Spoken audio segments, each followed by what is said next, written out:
That's why he's going to forgive me, because I've wronged him. And so for the rest of the day, we are so privileged to have him working with us at the Avondale congregation. He does an outstanding job at our campus. And I am sorry that I stepped over the line and went too far. I was having so much fun and so much joy, and it was BJ, so I thought, oh, I have to take that one. Sorry. I'm saying it publicly. Brother Ray, I've wronged you and I apologize. Will you forgive me? Will you forgive me? Thank you, Brother Ray.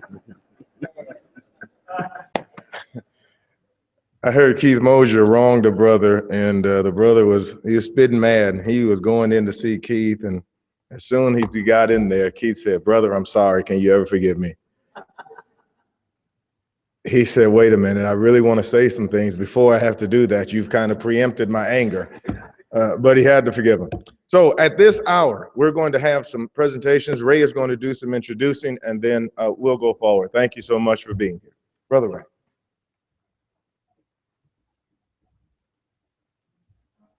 Well, Brother Decker will come forth.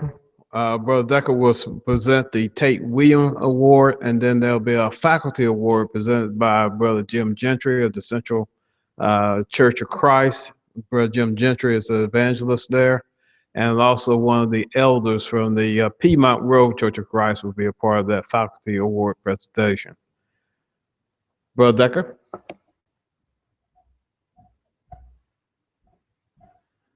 Thank you, Brother Ray. Before we proceed with this segment of our lectureship, and before we go and have our lunch and enjoy the things that will happen in our fellowship hall, Brother Wayne Reeves is going to come and lead us in a song. We're going to stand and stretch during that song and enjoy standing and get the blood flowing again.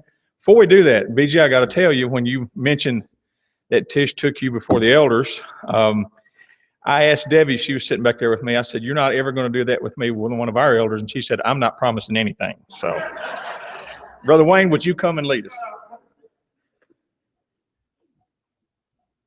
Let's stand, please. Hymn 585. 585. Soldiers of Christ arise. Soldiers of Christ arise.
I have the official count, and this was not done by a preacher, so it's probably accurate.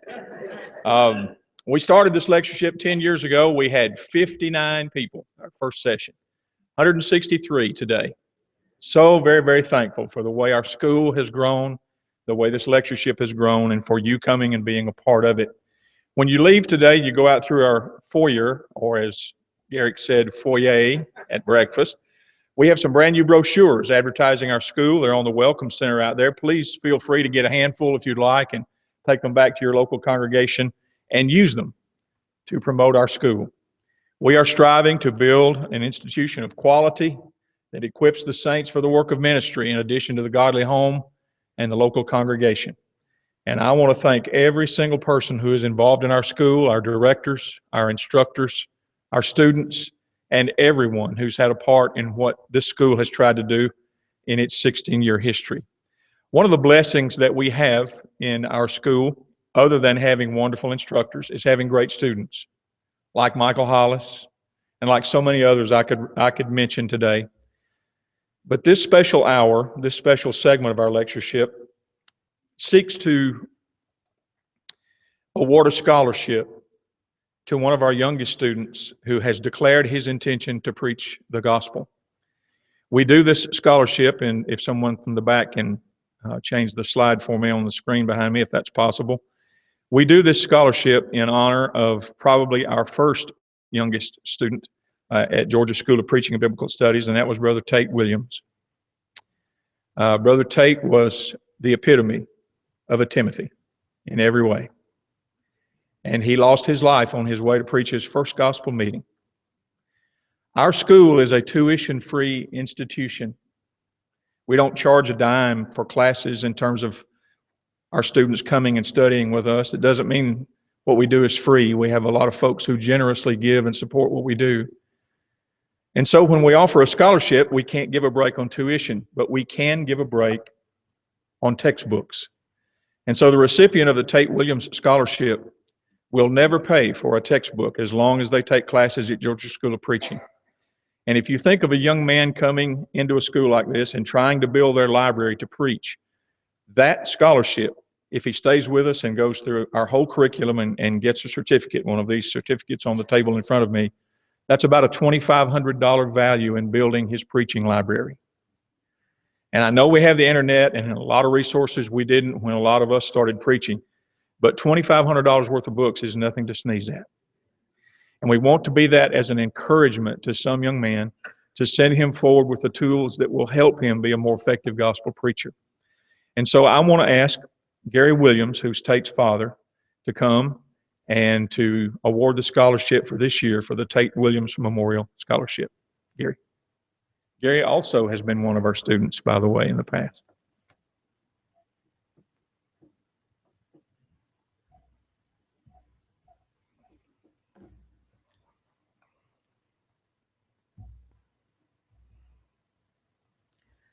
If you would, at this time, allow me to take a moment and let me tell you a little bit about Tate.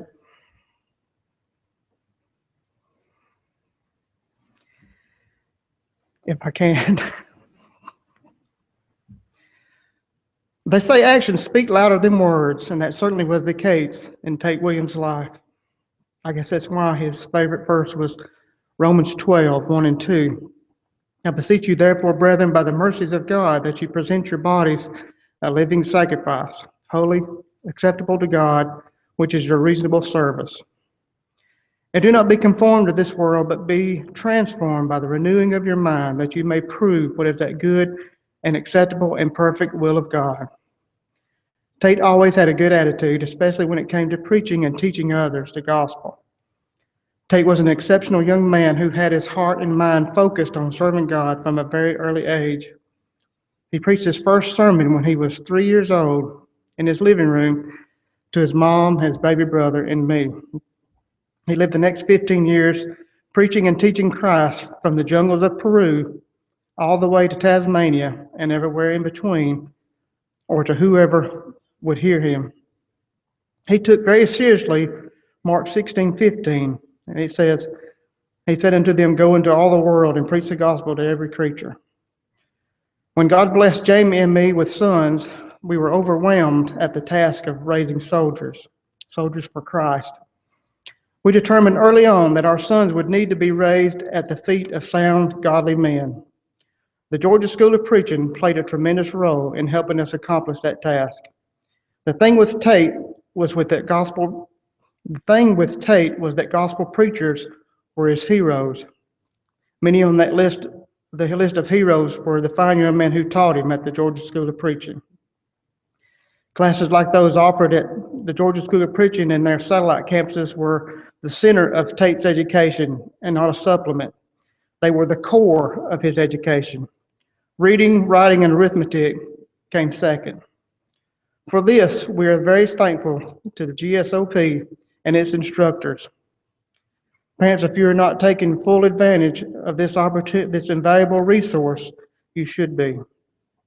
I am humbled to be asked to present the Tate Williams Memorial Scholarship today. This scholarship will provide, as David said, a deserving student with free textbooks. And as you know, there's no cost to attend the Georgia School of Preaching, but the required text can be quite an expense. This is a fitting reward to bear Tate's name, since one of his greatest loves was books.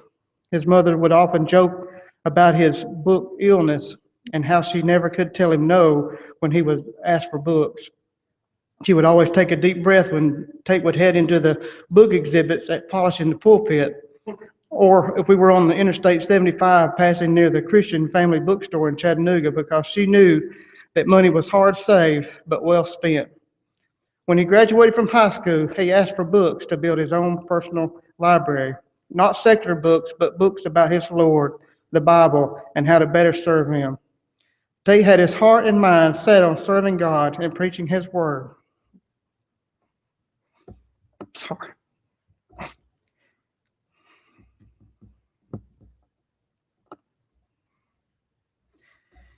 This year's recipient of the Tate Williams Memorial Scholarship is Caden Mallory. I have known Caden and his family for a long time, and I know that Brother Owens has already went over Caden's bio, but I'm going to go ahead and do it again. Caden is a 13-year-old homeschool student from Bremen. He is in the 7th grade, and he is a member of the church in Villa Rica.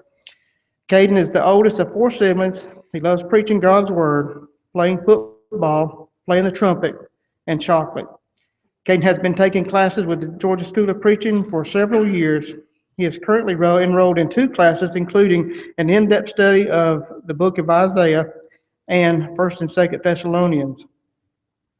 He has been a participant in the Lads Leaders program since kindergarten. He looks forward to summer, where he will attend Bible camps, Young Men's Leadership Camp, and Foundations. Caden received the Bible Award at Camp Ngehee last summer, and he plans to attend college and become a gospel preacher. God bless you for that decision, Caden. And Caden, I understand that Tate helped you tie your first tie, and I hope that this scholarship will also help you in becoming a gospel preacher. Ladies and gentlemen, I'd like to present to you the 2015 Tate Williams Scholarship to Caden Mallory.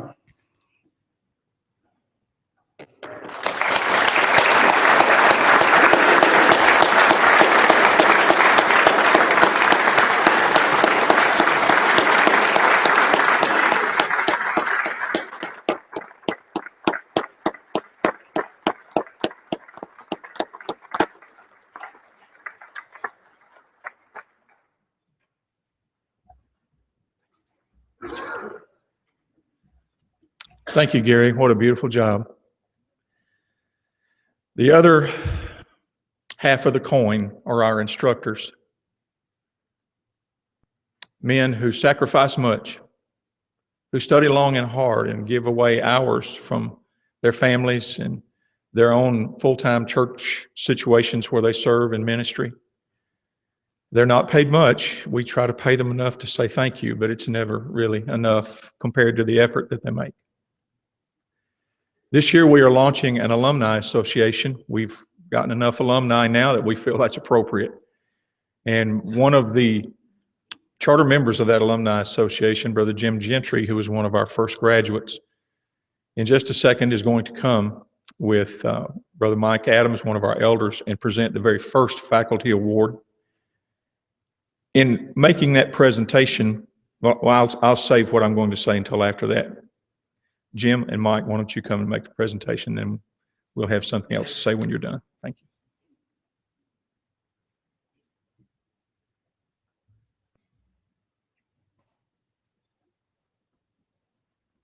When David asked me several weeks ago if I would come and do this, the one thing he failed to do was tell me how long I had to speak. And I considered using the example of the Apostle Paul and start talking and keep talking till midnight, but I'm afraid if you're hungry, chances are you're not going to sit here very long. And I think that's why David probably put me right here, isn't it, brother? Before we give the award this morning, I asked David if I could have just a couple of minutes on behalf of the alumni. There's something I wanted to do for many, many years here, and it's hard to believe it's been 10 years, brother. But there's something I want to do this morning. If you are an elder, at this congregation or one of the congregations that is a satellite campus that's directly involved with the school, I want to ask you to stand.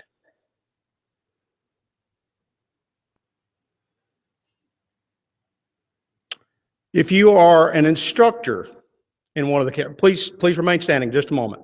I've got a reason for this. If you're an instructor in one of the satellite campuses or here, I want to ask you to stand. If you're the director of the school, he's not stood up yet. He's not got the notice yet. Stand up, brother. All right. If you're a deacon involved in one of the campuses, I want you to stand. If you're one of the students, I want you to stand. If you're one of the alumni, I want you to stand. I wanted to do this morning because we're being told time and time and time again that God is dead. There's no hope. God begs to differ. And we are living witnesses of the difference. Thank you. Please be seated.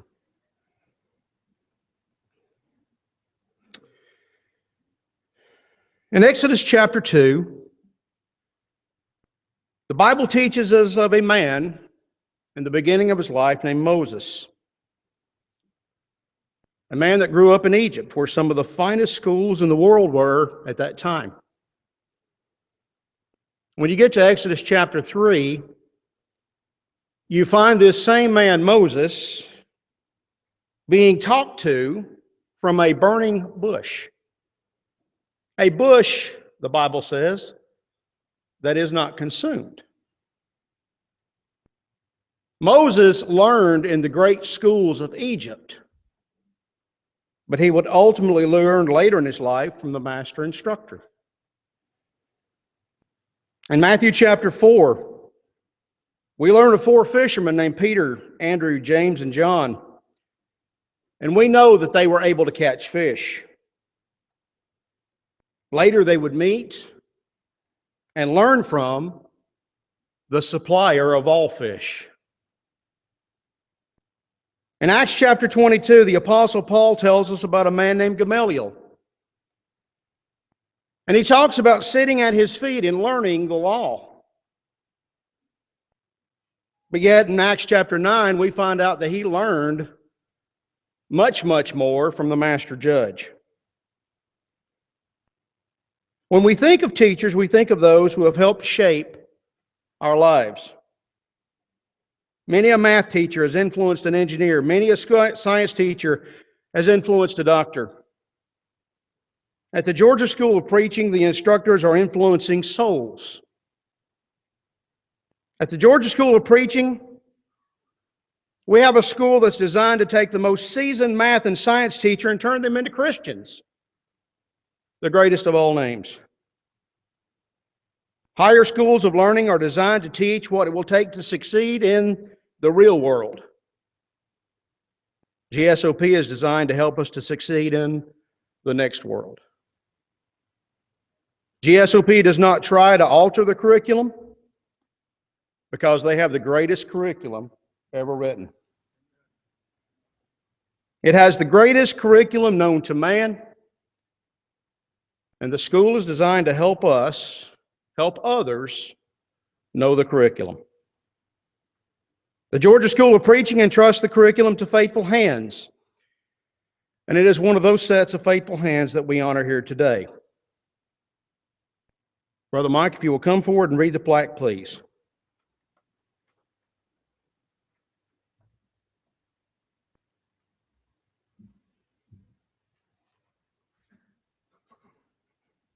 Thank you, Jim. Georgia School of Preaching and Biblical Studies, with appreciation to Lee Davis. Lee, would you come on down, please? In recognition of your dedication and service as an instructor and campus director of the GSOP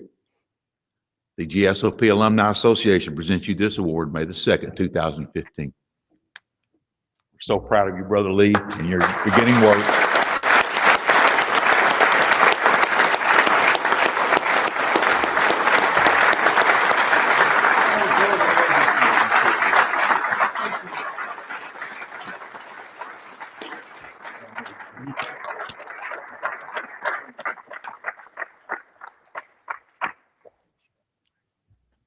Brother Lee has been a instructor here for 8 years, and as many of you may know, Brother Lee is leaving the area soon. He's going to Singapore, going back into the field of missions. So we certainly want to encourage him today and pray for him today, and wish you Godspeed in your future endeavors, brother.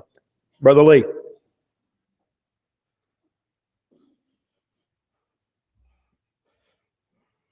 I truly appreciate this. I didn't expect this, and I don't deserve it.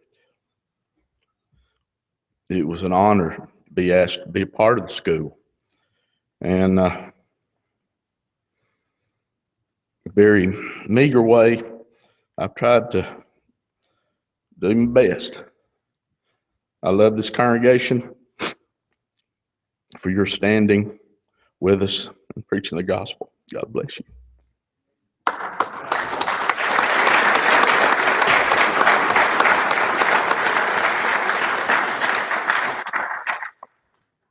Whenever a good man leaves his post for another good post, he must be replaced by another good man. Brother Lee, we thank you for the 8 years of service that you've given to our congregation as an instructor, to our campus as an instructor and our director. And we announced today that taking Lee's place when he leaves for the mission field, taking Lee's place as of June 1 of this year, will be Brother Tommy Tidwell. Brother Tommy has been our director at Villa Rica for some time. He may continue in that post. That's between Tommy and the elders at Villa Rica. But Tommy's going to be moving to help us here at the Piedmont Road or Marietta campus. If you don't know Tommy, where is Tommy? Tommy, please stand. Tommy will be our new director. Thank you, Tommy. And if I may have the last slide in our slide presentation. Every year, we're going to schedule the Georgia School of Preaching and Biblical Studies Bible Lectureship on the first weekend in May. So please put that on your calendar. I know you can put it on your iPhone for 30 years in the future. We've had some situations where other folks have scheduled things, and that's the way it happens in the Lord's church. A deacon told me one time, toughest decision we have to make is not between good and bad, but between good and good. Here's a good thing, there's a good thing. We can't do both. Which one do we do? So we're asking you to save the date. Next year, May 7th and 8th, 2016, our 11th annual Bible Lectureship. The theme, we must obey God rather than men. We anticipate this to be a timely topic. It always is, but especially in view of how our government is moving in terms of things that you and I cannot support or pledge allegiance to. And it may very well come that we have to make the same statement that we find in Acts 5:29. And that's why we want to focus on that next year in our lectureship. And we invite you back and invite you to bring others with you. Brother Ray is going to introduce the remaining activities of the day. We're going to have a delicious lunch and several other things. I'll leave that to Brother Ray. We have someone to give thanks for the food. And as Brother Ray will tell you, we'll tell you twice. When we say amen, if you'll move quickly to the fellowship hall and go on through the line, we'll get that delicious food in your tummies. So, Ray, thank you. Lunchtime. Will Brother Randy Key come forth? Randy Key will word our prayer. And let me also say my apologies to Michael Gifford. You were scheduled to do the prayer for B.J. Clark, but as the schedule got a little off. As Brother Decker just said, when we dismiss, please get into the line immediately so that you can be served. We have a delicious meal waiting for you.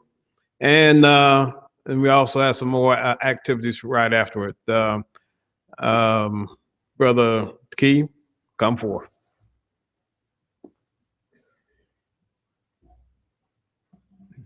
Please bow.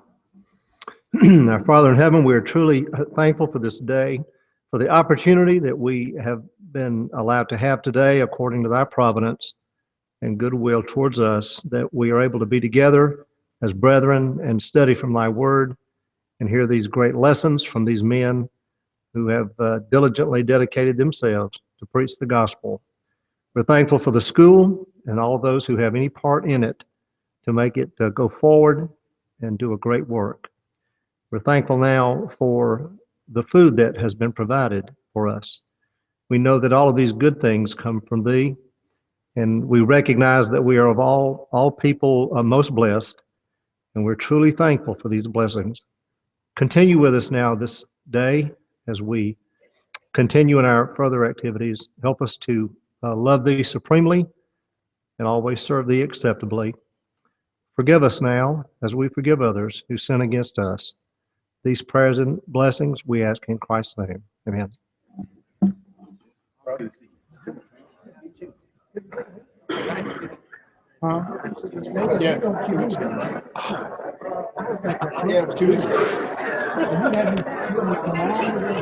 Yeah.